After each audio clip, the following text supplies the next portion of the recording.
प्रवक्ता, समाज सेविका, संस्कार प्रोहिता है। उनका बहुत बहुत स्वागत है। आइए आप अपने विचार प्रस्तुत कीजिए श्रीमती विमलेश बंसल जी। नमस्ते जी। नमस्ते जी। स्वागत है आपका।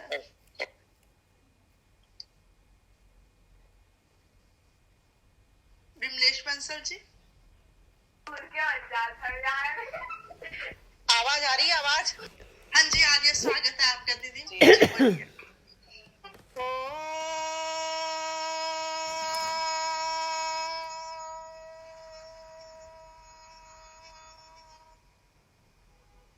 नमस्ते अस्तु आयते, नमो अस्तु परायते, नमस्ते प्राणतिष्ठता आसीनायोत ते नमः, आसीनायोत ते नमः। परमपिता परमात्मा की असीम अनुकंपा से बहुत ही सुंदर कार्यक्रम चल रहा है आपका। बेटियां किस प्रकार से अपने स्वाभिमान को बचाएं, स्वाभिमान को बढ़ाएं। बहुत ही सुंदर विषय है, क्योंकि बेटी ही हर घर की बेटी होती है, जिसको मिटाते नहीं, मिटने के लिए नहीं होती, हत्या करने के लिए नहीं होती। ये बात जो बेटी बहन बनती है, माँ बनती है, नारी का स्थान पाती है, माँ का स्थान पाती है, उसको भली बात समझ लेना चाहिए कि बेटियां क्या होती हैं। जैसा कि एक बेटी अनन्या ने अभी हमारे समक्ष गीत के माध्यम से हमें बताया, वास्तव में बेटी तो परमात्मा का उपहार है और उसको गॉड गिफ्ट कहना चाहिए। मैं तो कहती हूँ कि वास्तव में ईश्वर ने एक ऐसा अनमोल उपहार, जो कि पूरा तन से, मन से, हर तरह से उसको बनाकर के भेजा है। लेकिन आज बेटियां अपना स्वाभिमान भूल चुकी, स्वाभिमान खो चुकी।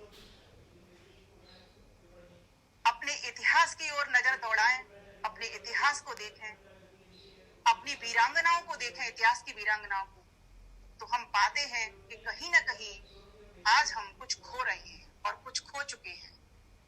पुनः उसको स्थापित करने की आवश्यकता है। बेटियों को अपना अहम पहचानना होगा कि मैं किसी से कम नहीं, मेरे पास वो दम है, मेरे पास वो ताकत है, मेरे पास वो ज्ञान है, मेरे पास वह साहस है कि मैं अपने आप की स्वयं रक्षा कर सकती हूँ। स्वाभिमान का सीधा सीधा संबंध सुरक्षा से है। आज हमारी बहन बेटियां असुरक्षित महसूस कर रही हैं। ना तो वो रात को घर से बाहर निकल सकती, ना वो कोई किसी भी प्रकार का कहा जाए, क्या कहूं मैं उसके लिए, कोई शब्द शायद मुझे अभी तक नहीं मिला है। शब्द को उसमें रोज खोजती हूँ कि अपने आप को वो इस प्रकार से प्रदर्शित कर पाए, दिखा पाए समाज को कि मैं ये। इसके लिए मैं एक शब्द जो मुझे मिला है वह यह है कि संस्कृति। मैं तो कहती हूँ बेटियों का नाम ही संस्कृति रख देना चाहिए। जिस दिन बेटी अपनी संस्कृति को जान लेगी, जिस दिन बेटी अपनी वैदिक संस्कृति की ओर लौट करके आ जाएगी, उस दिन कोई हमारा बाल बांका नहीं। उस दिन वह स्वयं अपनी रक्षा कर लेगी। रानी लक्ष्मीबाई ने देखा ना अंग्रेजों को कि किस प्रकार से हमारी संस्कृति का नाश कर रहे हैं, आई सामने, परास्त किया। पद्मावती ने देखा ना मुगलों को, किस प्रकार से अकबर हमारी छाती पर चढ़ा चला आ रहा है। ये हर युग आते हैं, हर काल आते हैं, ये तो अभी की बात है, बहुत पुरानी भी नहीं है।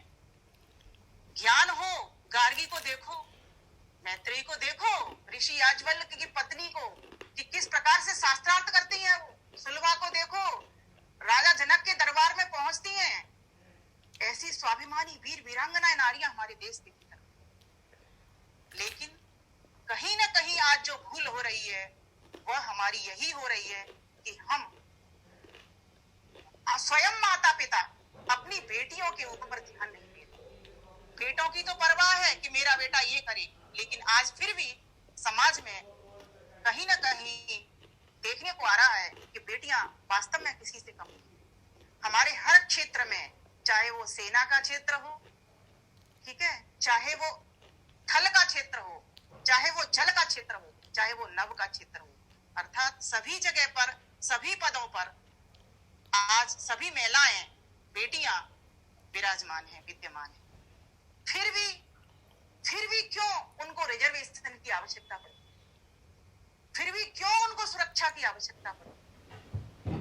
शायद कहीं ना कहीं ये जो पुरुष समाज है आज भी उसको अपने पैरों की जूती समझना चाहिए। धन्य हो महर्षि दयानंद सरस्वती जिन्होंने हमको एक पगड़ी पहनाई और कहा तुम ब्रह्मा हो, तुम मूर्धा हो, तुम शीर्ष स्थान पर हो, तुम केतु हो, तुम ध्वजवाहिका हो, तुम इस संसार की पथ प्रदर्शिका हो। और कहां से लेके आए? वो अपनी वैदिक संस्कृति से उन्होंने ये लाकर की चीज हमारे समक्ष रखी। नहीं तो समाज ये हमें पैरों के नीचे आज तक अभी तक डल रहा होता। लेकिन इससे तो बात, इतने से तो बात बनती। ये ज्ञान सिर्फ आर्य समाज की कोठरियों में बंद होकर के रह गया। ये ज्ञान चारों तरफ जाना चाहिए, ये संस्कृति चारों तरफ जानी चाहिए और अपनी बेटियों को इस बात से अवगत कराना चाहिए। मैं तो कहती हूँ हर घर के भीतर जब भी भोजन करें या जब भी साथ साथ बैठें, अपनी बेटियों के सामने अपने इतिहास को रखें। इतिहास ये नहीं है जो हमारा बाबर से लेकर के औरंगजेब तक का है। हमें आज गलती तो यही हुई है, हमें जो इतिहास पढ़ना था वो तो इतिहास पढ़ाया नहीं, और जो नहीं पढ़ना था उस इतिहास का महिमा मंडन इतना हो रहा है कि अकबर महान था। जिस अकबर ने मीना बाजार लगाए और आज तक वो मीना बाजार लग रहे हैं, ये मीना बाजारी तो लग रहे हैं जब लव जिहाद की शिकार हमारी बेटियां होती चली जा रही हैं। ये मीना बाजार ही है जिनमें हमारी बेटियां जा रही हैं, परास्त हो रही हैं और कैसे फंसती हैं। मैंने बहुत सारा आंकड़ा एकत्रित किया है आज आपके लिए कि किस प्रकार से जो लव जिहाद में फंसती हैं बेटियां, वो कैसे कैसे नाम बदलते हैं। देखो, और ये मैं आपको ऐसे वो दे रही हूं कि आप कहीं पता कर सकते हो, प्रमाणित बात है। कानपुर का कोई शिबू अली था, उसने अपना नाम सचिन रख लिया। नौबस्ता का कोई फतेह खान था, उसने आर्यन रख लिया अपना नाम। आगरा का कोई इकराना था, उसने रवि रख लिया अपना नाम। रांची का कोई रकीब उल हसन था, जिसने रंजीत अपना नाम रख लिया। सीकर का कोई इमराना था, उसने कबीर नाम रख लिया। नवी मुंबई का कोई अजमल था, जिसने अजय नाम रख लिया। ये फैक्ट है सारे। बरेली का खालिद था, उसने अमन नाम रख लिया। बस्ती का असलम था, उसने सोनू नाम रख लिया। मेरठ का साकिब था, उसने अमन नाम रख लिया। और एक मेरठ का और था, उसने फैजल से सोनू नाम अपना कर लिया। इस प्रकार से सबसे पहले जो फंसाने वाले लड़के हैं, हमारी बेटियां अगर सुन रही हैं तो मैं इस बात पर फोकस करूंगी, इस बात को समझें, जानें कि आज हमारे देश के भीतर क्या हो रहा है, किस तरह से वो लड़के फंसाते हैं। मैगी चैन पहनेंगे, महंगे वस्त्र पहनेंगे, बाइक पर सवारी करेंगे, और वो भी बाइक उनकी अपनी नहीं होती, वो भी चैन उनकी अपनी नहीं होती, कहीं से किसी का गला काट करके वो लेकर के आए होते हैं। और लड़कियों के लिए क्या करेंगे वो, हिंदू बेटियों के लिए कॉलेजों के बाहर खड़े होकर के और उनको बाइक पर ले जाएंगे, कहेंगे कि चलो तुम्हें गोलगप्पे खिला करके लाता हूँ, खाना खिला के लाता हूँ अच्छे रेस्टोरेंट में, महंगे रेस्टोरेंट में ले जाते हैं और इस तरह के से उनको लड़कियों को फंसाने में लगे। ध्यान देना, लव मैरिज और लव जिहाद दोनों अलग अलग विषय हैं। लव मैरिज में कोई व्यभिचार नहीं है, कोई अत्याचार नहीं है, कोई जोर नहीं है, कोई जबरदस्ती नहीं है। लेकिन लव जिहाद में ये सारा कुछ है। लव मैरिज में तो दो प्रेमी प्रेमिका चाहते हैं और अपने घर वालों को बताते हैं कि मुझे इसके साथ शादी करनी है और अपने धर्म में रहते हैं। यहाँ तो हमारे धर्म से उठा करके अपने मजहब में ले जाने के लिए लड़के घूम रहे हैं चारों ओर। हमारी बेटियां जागरूक हों, जाने, माता पिता उन्हें अवगत कराएं कि समाज के भीतर, देश के भीतर क्या हो रहा है। धन्य योगी सरकार। मैं तो योगी सरकार ने अभी जो अध्यादेश निकाला है उनका अभिनंदन भी करूंगी, उनको धन्यवाद भी करूंगी कि किस प्रकार से उन्होंने उसके कानून के खिलाफ एक अध्यादेश जारी किया है, इसके खिलाफ आवाज उठाई है लव जिहाद के विरुद्ध।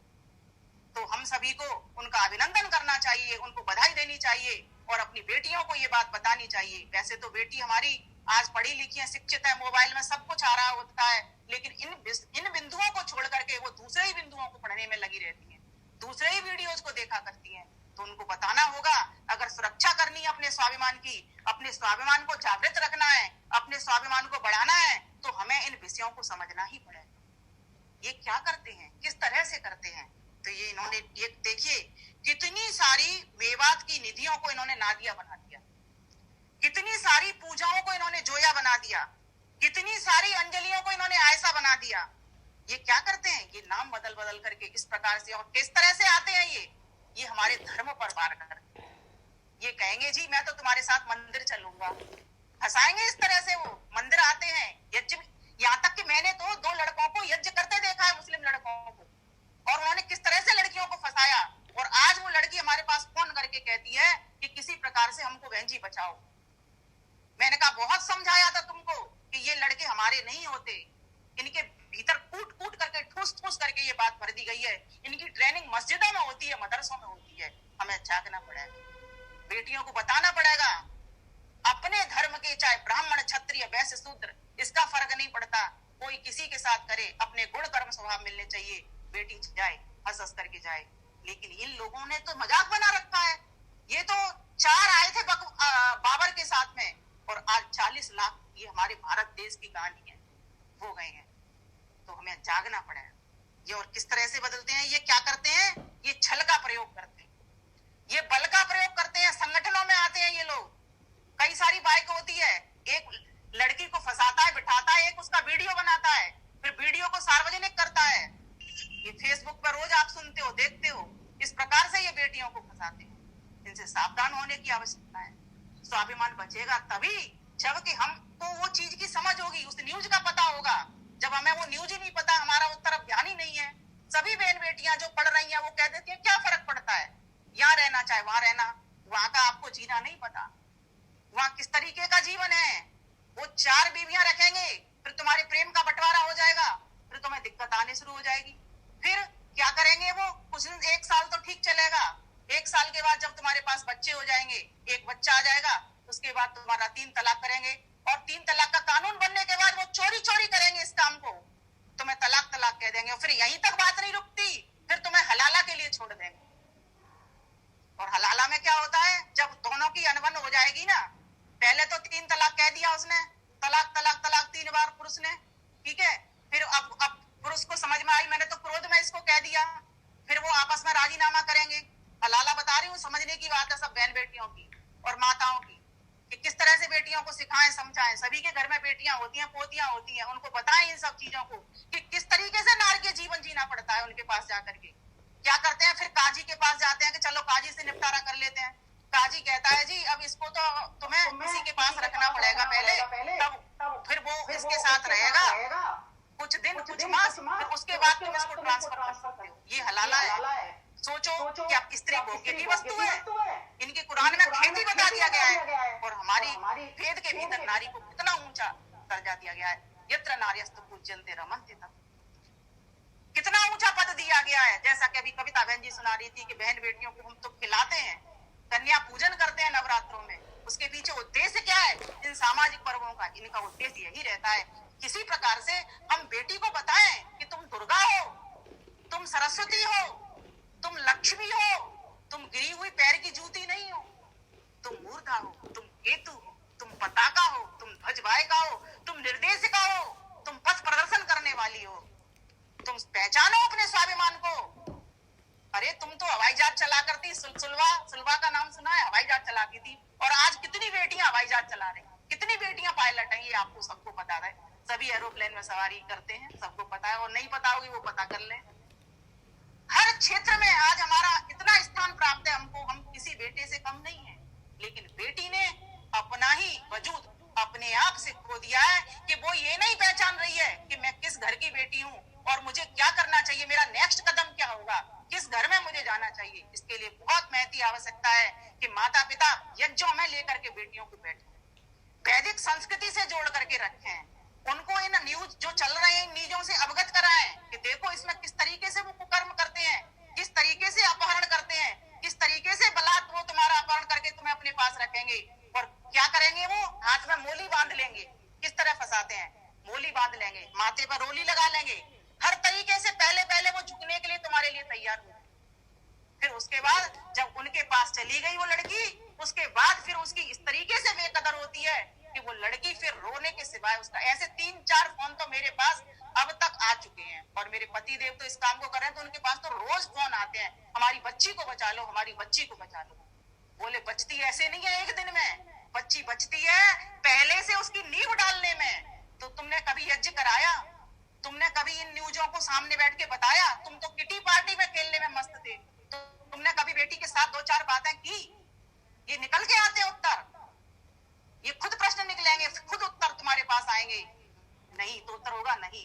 हम कभी बेटी के पास बैठने इतना वक्त ही नहीं मिलता था, हम तो अपने काम में लगे रहते थे। काम क्या रह गए हैं घरों में, काम वालियां घरों में लगी रहती हैं, लेकिन फिर भी हमने अपनी मौज मस्ती, अपने ध्यान दे करके अपने बच्चों के ऊपर और अपनी खुद की मौज मस्ती में हम लगे रहे। कितनी हमारी आयु हो गई, हमने क्या किया, कितना कर लिया, ये आत्मनिरीक्षण का विषय है। कितनी हमने बेटियां को तैयार की, और बेटियों को भी ये जानने का विषय है। बेटियां समझे अपने वजूद को कि मैं ही तो दुर्गा थी, मैं ही तो काली थी, और मैं ही तो सरस्वती थी, और मैं हूं और रहूंगी आगे भी। मुझसे ही तो घर चलता है, मैं 2-2 कुलों की शान रखने वाली हूँ, मैं इस घर को भी बनाती हूँ, मैं आगे का घर भी बनाती हूँ। और आगे फिर कहा कि इनको संस्कारों से जोड़ें, 16 संस्कारों से अवगत कराएं, और माता पिता ध्यान दें अपने बच्चे का गर्भ से लेकर के और आगे तक जितने भी छोटेपन के संस्कार होते हैं, उन सभी 8 संस्कारों से पहले जोड़ें बच्चों को। जिनके घरों में बच्चों के संस्कार होते हैं, गर्भ में बच्चा आने से पहले भी आह्वान किया जाता है कि मेरे घर में रामकृष्ण जैसी संतानें आए, सीता सावित्री जैसी बेटियां आए, ठीक है, उनके घर में ही फिर वैसी बेटियां आती हैं। जिनके आह्वान ही नहीं हुआ, बिना सोचे समझे बच्चे हो रहे हैं, तो ऐसे घरों के बच्चे फिर हाथ से चले ही जाते हैं। और ये लोग क्या करते हैं, लफ्ज याद में बेटी फंसा ली, ठीक है, किस तरह से ये बढ़ते हैं, इनका बढ़ने का क्रम देखिए। फंसाने के बाद में फिर लैंड जिहाद करते हैं। फिर जब बेटी फंस गई, उसके बच्चे हुए, उसको नाम मिल गया, तो फिर जमीन भी हथियाना शुरू कर देते हैं। आज दिल्ली के भीतर भी देख लो आप, दिल्ली के आसपास, हमारे ही क्षेत्र में आसपास देखो, ऐसे ऐसे इलाके हैं कि उनमें जाने में भी हमें डर लगता है। ये हालत हमारी कर दी गई है, क्योंकि वो बहुत सारे हो गए इकट्ठे। और ये कहां से हुए, जो 4 थे वो 40 लाख कहां से हुए? ये हमारी ही बहन बेटियों का उन्होंने वो किया अपहरण, हमारी बहन बेटियों को लेकर के गए। इसीलिए तो पद्मिनी को जौहर, पद्मावती को जौहर करना पड़ा। क्या आवश्यकता थी? क्योंकि वो चाहती थी कि कुत्तों के हाथों से मुझे नहीं नोचना, क्योंकि सारे राजा मंत्री वो सारे मारे गए उस युद्ध में। तो क्या कहता, अब इनके हाथ नहीं लगाने देने हमें अपने शरीर पे। उन्होंने जौहर कर लिया। फिर वो सती प्रथा का रूप बिगड़ करके हमारे समाज में आ गया, जिसको कि हमारे महान पुरुषों ने फिर समाप्त करवाया कि आज आवश्यकता नहीं है, स्त्रियां स्वयं स्वाभिमान की रक्षा कर। तो अपनी संस्कृति से जोड़ें, अपने संस्कारों से जोड़ें और अपने संपर्क में रहें। महान पुरुषों की जीवनियों को पढ़ाना शुरू करें। महर्षि दयानंद सरस्वती का जो काम है, और भी देशभक्तों का जो काम है, उनको सामने रखें बच्चों के सामने। और मैं तो कहती हूँ, जब दादी नानी है, छोटी बच्चियां हैं, तो जो कहानी सुनाई जाती है उल्टी सीधी भूत बिहार की, उसकी जगह पर महान पुरुषों की जीवनियां उनको सुनाया करें। एक कहानी को 3-4 दिन लगातार सुनाया करें, जिससे बच्चियों में संस्कार आते हैं। वो पूछती है फिर कि कौन थे ऐसे राजा, कौन थे ऐसे वीर पुरुष, कौन थी ऐसी वीरांगना बेटी। इस प्रकार के विषय, बेटी हो चाहे बेटा, मैं तो कहती हूँ बेटी से पहले भी बेटे को सिखाएं, उसको संस्कारित करें कि सभी बेटियों में कैसा रूप देखना है। मातृवत परदारेषु, मातृवत परदारेषु, अर्थात सभी स्त्रियों को किस दृष्टि से देखना है, माता बहन की दृष्टि से देख। ये संस्कार है ही नहीं किसी के पास। जब बेटा होता है, अगर किसी लड़की को छेड़ता है तो बड़े खुश होते हैं हम तो, हमारे बेटे ने तो बड़ा अच्छा काम किया। और जब बेटी के साथ ऐसा हो जाता है, मेरी बेटी के साथ, तो हमें बड़ा दुख लग जाता है। ये समझने की बातें हैं, छोटी छोटी बातें हैं, और सभी जानते भी हैं, लेकिन रिवीजन कुछ भी नहीं है, दोहरा कुछ भी नहीं रहे, समझ कुछ भी नहीं रहे, कर कुछ भी नहीं रहे, तो बेटियां कहां से बचेंगी। भाइयों बहनों, बेटियों को बचा लो। ये बेटियां ही हमारी बेटियां हैं, हर तरह की रक्षक हैं। यही हमारी कोष हैं, यही हमारी अन्नदाता हैं, इनसे ही सारा हमारा परिवार चलता है। ये परिवार तो चलता ही है, और आगे के भी बहुत सारे परिवार चलते हैं। कितने परिवारों को ये नारियां ही खड़ी करती हैं। मैंने बहुत पहले एक गीत लिखा था, गीत के साथ साथ अगर कहूंगी तो आपको और भी अच्छा लगेगा, कि आज हम कैसे अपने आप को भूल गए हैं। नारी बेटी का ही रूप होता है, माँ, बहन, बेटी, बुआ, चाची, ताई, सारे रूप बेटी के ही होते हैं। तो किस प्रकार से वो अपना आत्मनिरीक्षण करे? नारी तू आत्मनिरीक्षण कर, नारी तू आत्मनिरीक्षण कर, अपने अतीत पर पहुंच जरा, अंतर बाहर निज ईक्षण कर। तू दुर्गा, सीता, सावित्री, तू भगवद गीता, गायत्री, रामायण की हर चौपाई, महाभारत की द्रौपदी माई। खो गई कहाँ तो चकमक में, खो गई कहाँ तो चकमक में, अंतर बाहर निज ईक्षण कर। नारी तू आत्मनिरीक्षण कर, बेटी तू आत्मनिरीक्षण कर, बहना तू आत्मनिरीक्षण कर, ताई तू आत्मनिरीक्षण कर, तू आत्मनिरीक्षण कर, तू आत्मनिरीक्षण कर। तू ही सुलभा पायलट बनकर शोभा विदेह दरबार हुई, तू ही गार्गी मैत्रेयी वन विद्वन का प्रिय उपहार हुई। गार्गी पुरस्कार दिया जाता है ना। पर आज न संभले घर तुझसे, पर आज न संभले घर तुझसे, यूं रो रो कर प्रतिक्षण ना मर। नारी तू आत्मनिरीक्षण कर, नारी तू आत्मनिरीक्षण कर, बेटी तू आत्मनिरीक्षण कर, अपने अतीत पर पहुंच जरा, अंतर बाहर कुछ ईक्षण कर। नारी तू आत्मनिरीक्षण कर। भक्ति में तूने सबरी वन श्री राम को घर में पाया था, भक्ति में तूने सबरी वन श्री राम को घर में पाया था। शक्ति में तूने किरणमयी अकबर को नाच नचाया था, शक्ति में तूने किरणमयी अकबर को नाच नचाया था। पन्ना का त्याग राष्ट्रहित था, पन्ना का त्याग राष्ट्रहित था, तू पशुवत हो क्यों करे भ्रमर। नारी तू आत्मनिरीक्षण कर, बेटी तू आत्मनिरीक्षण कर, अपने अतीत पर पहुंच जरा, अंतर बाहर कुछ ईक्षण कर। झांसी की रानी महारानी, झांसी की रानी महारानी, तू ही तो लक्ष्मीबाई थी। वीर शिवा की माँ छत्राणी, तू ही तो जीजाबाई थी। ले सास बहू की खटपट को, ले सास बहू की खटपट को, क्यों जीवन रगड़ रगड़ कर मर। नारी तू आत्मनिरीक्षण कर, नारी तू आत्मनिरीक्षण कर, अपने अतीत पर पहुंच जरा, बाहर भीतर कुछ ईक्षण कर। एक हंसी का प्रसंग आ गया, चलिए आपको भी सुना देती हूँ कहते कहते। सास बहू में छिड़ गई, सास बहू में छिड़ गई, लड़ते बीती रात, बढ़ते बढ़ते बढ़ गई, बढ़ते बढ़ते बढ़ गई, सिर्फ जरा सी बात, सिर्फ जरा सी बात, खटोला यही बिछा गई।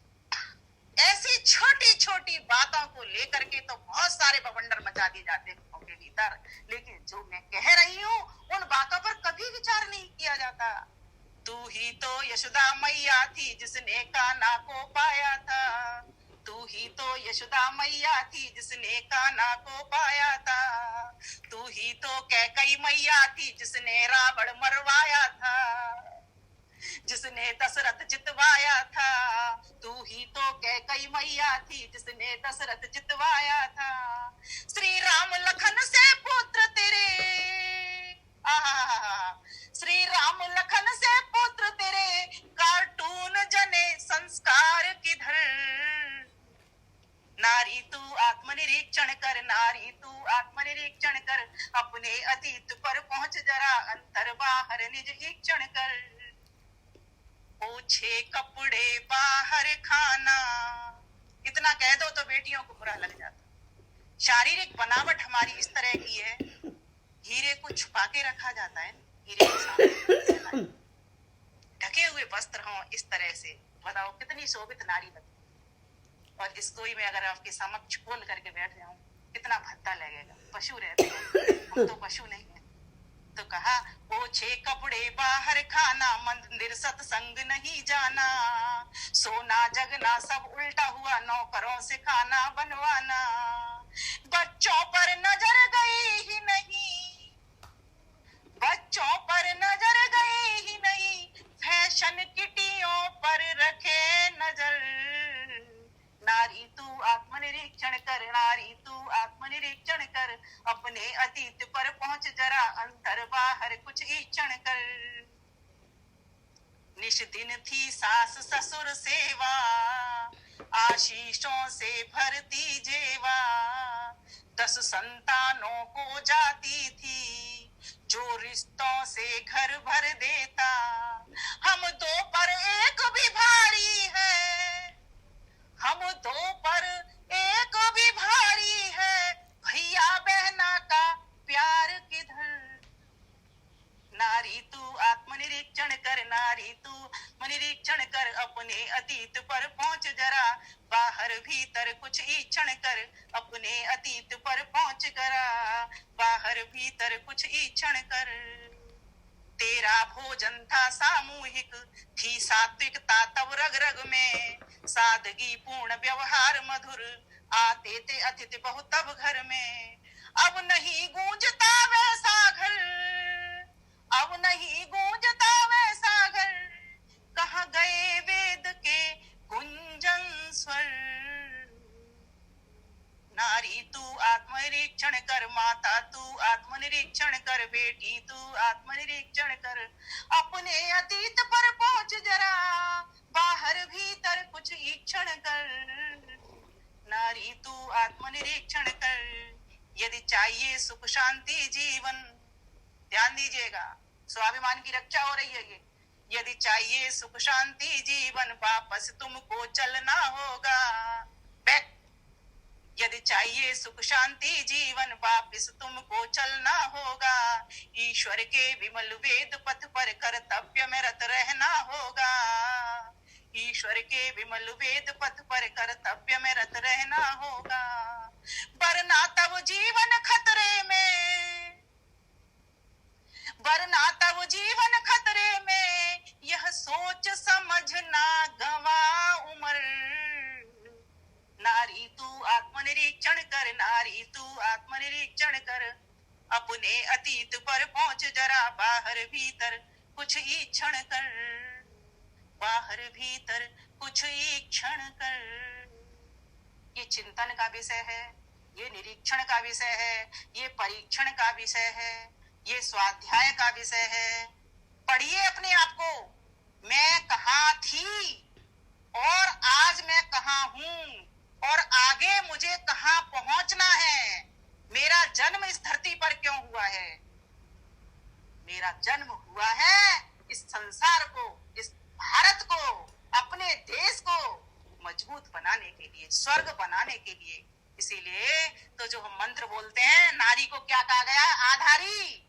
आ ब्रह्मन ब्राह्मणो ब्रह्म वर्चसी जायता मंत्र बोलते हैं ना, तो क्या कहा? योषा, कैसी हो स्त्री, कैसी हो बेटी, कैसी हो बहन, ये आधारी है, ये नारी नाड़ी है, ये नाड़ी है, ये सभी काम कर सकती है। जैसे सारे शरीर को संचालित करने वाली ये नाड़ियां होती हैं, नस नाड़ियां होती हैं, उसी प्रकार से ये बेटी है। बेटी के, अच्छा आपने देखा होगा, जिस घर की नारी, महिला पात्र अगर वो ज्ञानी है और हर काम में अव्वल है, कुशल है वो, तो वह घर आपका स्वर्ग बन जाता है कि नहीं बन जाता? आपने देखा होगा। और जिस घर की नारी फूहड़ है, वो घर कैसा होता है? वो घर अच्छा होता है क्या? वो ना तो अपनी रक्षा कर पाती है वो नारी, और ना अपने बेटे बेटियों की रक्षा कर पाती है। तो बेटी को अगर स्वाभिमान जगाना है तो अपने इतिहास को, उस इतिहास को देखे, पन्ना को देखे, सावित्री को देखे जो यमराज से भी अपने पति को लौटा के ला, सीता को देखो जो रावण के पास रह करके भी अपने स्वाभिमान को बचा लेती है। एक इशारा है, मेरे तो प्रभु श्री राम, और दूसरा न कोई। सुनते हो ना, एक तिनके का सहारा। वो तिनका क्या है? वो उसका आत्मबल है, आत्मविश्वास है।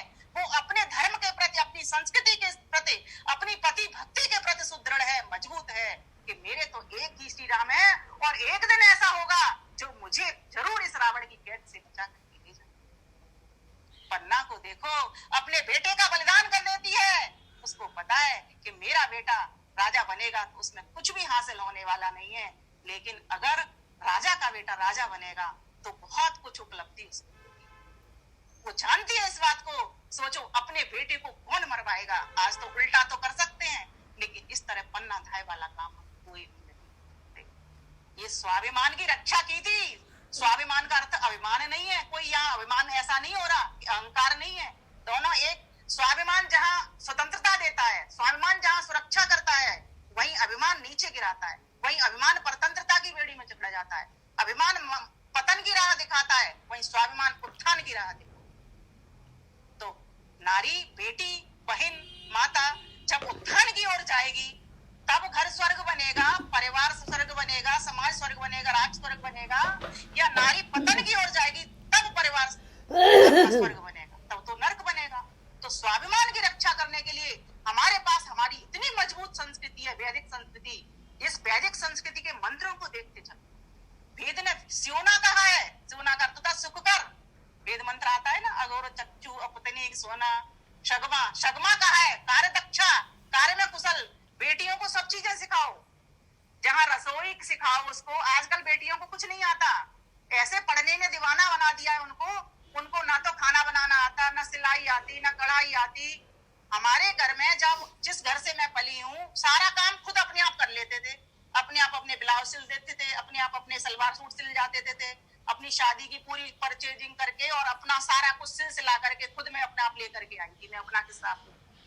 और सभी माता बहनों ने भी ऐसा ही किया होगा। लेकिन आज हमारे बच्चों को वो सब चीजें नहीं आ रही। पता नहीं कितना बर्डन है उनके ऊपर पढ़ाई का, और कितनी पढ़ाई। हम पढ़ाई भी करते थे, रिश्तेदारों को भी अटेंड करते थे। आज बेटे फिर भी काम कर देंगे। बेटियों से कहो एक गिलास पानी दे दे, बेटी की गिलास पानी देने तैयार। क्यों? हमने कुछ काम करने ही नहीं दिया उनको। हमने बेटियों को इस तरह से देवी बना करके, देवी क्या, मैं तो कहती हूँ अब उसका पतन कर दिया। देवी तो तब बनती जब उसके भीतर अपने दिव्य गुण हम भर देते। दिव्य गुण हम भर ना सके। बेटियों को आज हमारियों को कुछ भी नहीं आता। जब दूसरे घर में जाएंगे तो फिर क्या कहा जाएगा, इसकी माँ ने यही सिखाया था। परिवारों में तो स्वाभिमान की रक्षा करने के तो बहुत सारे बिंदु हैं। ये तो मैंने छोटी छोटी बातें आपके समक्ष रखी है कि जिन बातों को, और देखिए ब्यूटी पार्लर कहीं जाना नहीं पड़ता था, स्वयं ही ऊटन लगा लिया करते थे, काम हो जाता था हमारा।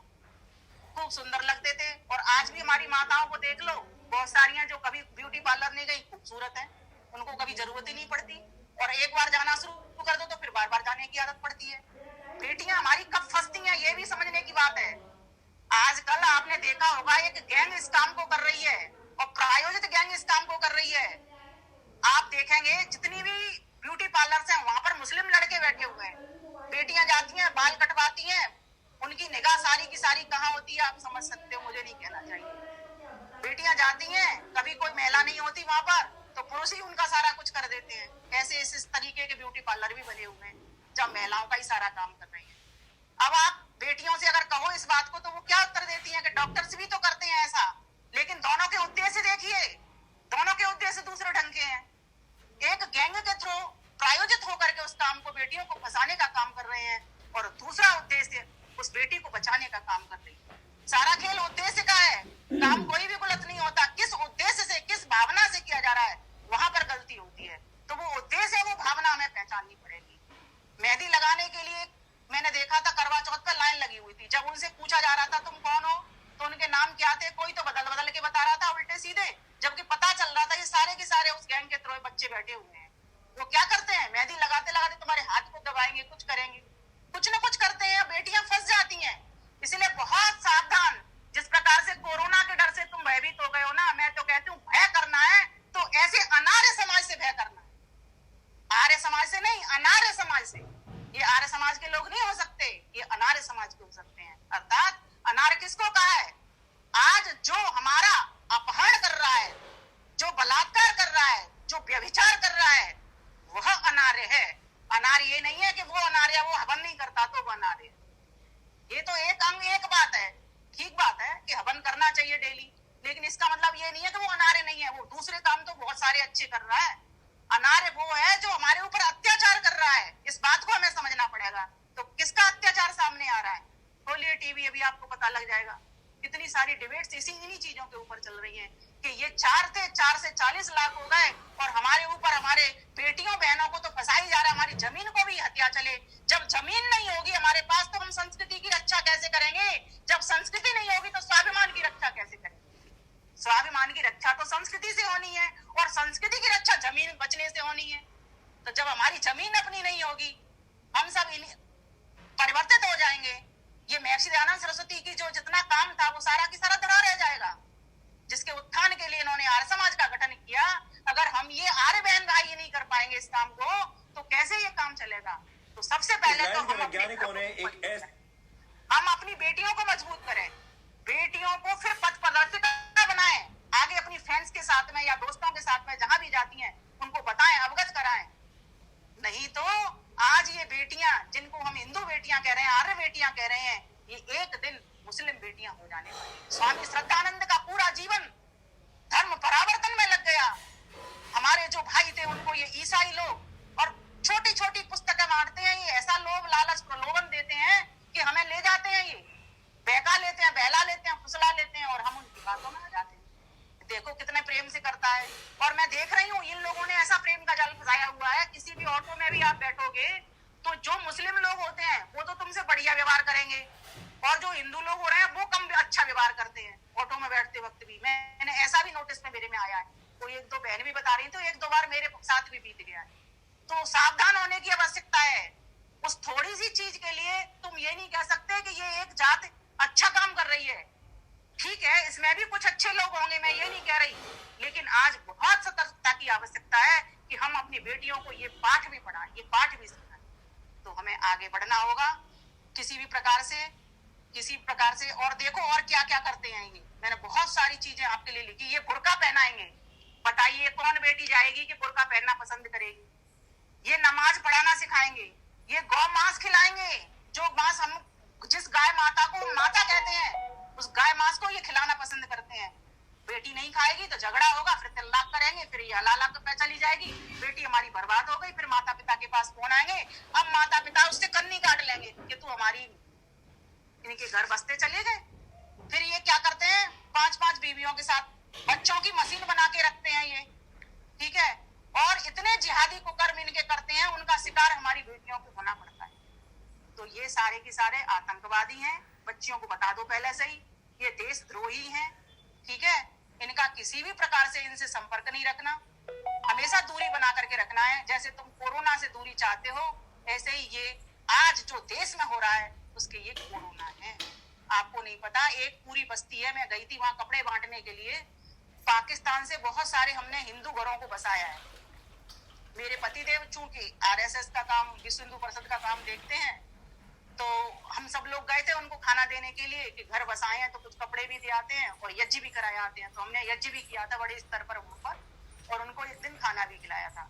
तो ऐसा हम 2-4 बार और भी कर चुके हैं। तो उनको शरण दी है हमारी सरकार ने। तो बेचारे पहले तो छुप छुप करके रहते थे, अब तो वो ठीक ठाक रह रहे हैं, उनके बच्चे भी पढ़ाने के लिए भेज दिए हैं और उन पर आज तक हमने नजर बनाई हुई। तो उन लोग पाकिस्तान वाले क्या करते हैं, हमारे सभी हिंदू बहन बेटियों पर बहुत बड़ा जुल्म कर रहे हैं। आपने देखा होगा यहाँ पर जितने अच्छे मुसलमान हमारे अपने देश में रह रहे हैं, इतने वो अपने देशों में नहीं रह रहे, वहां पर उनको कोई नहीं पूछता, और वो लोग हम लोगों को ऐसे पैर के नीचे दबा करके रखते हैं। तो इन विषयों को कौन जाने, इन विषयों को जाने, समझें और अपने बच्चों को ट्रेंड करें, वैदिक संस्कृति की ओर लौटाएं, ठीक है। यज्ञ योग सिखाएं उनको, और ऐसे पहलू जिनसे कि हमारी बेटियों के स्वाभिमान पर आंच आती है, इन पहलुओं को नजरअंदाज न करें, इनको प्राथमिकता दें, प्राथमिकता से समझें, लें, और इस प्रकार से अपनी बेटियों के स्वाभिमान की स्वयं भी रक्षा करें और बेटियां भी करें। और एक बात मैं कहा करती हूँ, हमारा आर्य पत्नी सभा की महिला विंग भी बेटियों के शिविर लगाती है, आर्य वीरांगना शिविर, और केंद्रीय आर्य युवक परिषद की तरफ से भी, केंद्रीय आर्य युवती परिषद जो महिला विंग है उसकी मुझे लग रहा है शायद श्रीमती उर्मिला जी हैं अध्यक्षा, तो वो भी शिविर लगाती हैं। इन शिविरों में अपनी बेटियों को भेजो। अगर अब आप कहोगे हमारी बेटियां नहीं जाती, ठीक है, बड़ी हो गई या और है ही नहीं, कई बार ऐसे प्रश्न भी आते हैं, तो देखो पड़ोस में जितनी बेटियां हैं उनसे संपर्क में रहो। चलो वो भी तुम्हारी पकड़ में नहीं आती, मेहनत थोड़ी करनी पड़ेगी, पुरुषार्थ करना पड़ेगा। ध्यान देना, पड़ोसी का घर बचेगा आग से तभी मेरा घर बचेगा। हम ये सोचते मेरा घर बचे, अकेला मेरा घर नहीं बचेगा। जब अगर आग वहां तक आ गई है तो ये आग में झुलसेगा ही झुलसेगा। इसलिए आवश्यकता है कि मेरे पड़ोस की बेटियां भी बचें। और दूसरी बात बताती हूँ, अगर पड़ोस तक भी आपका हिसाब नहीं बन पा रहा,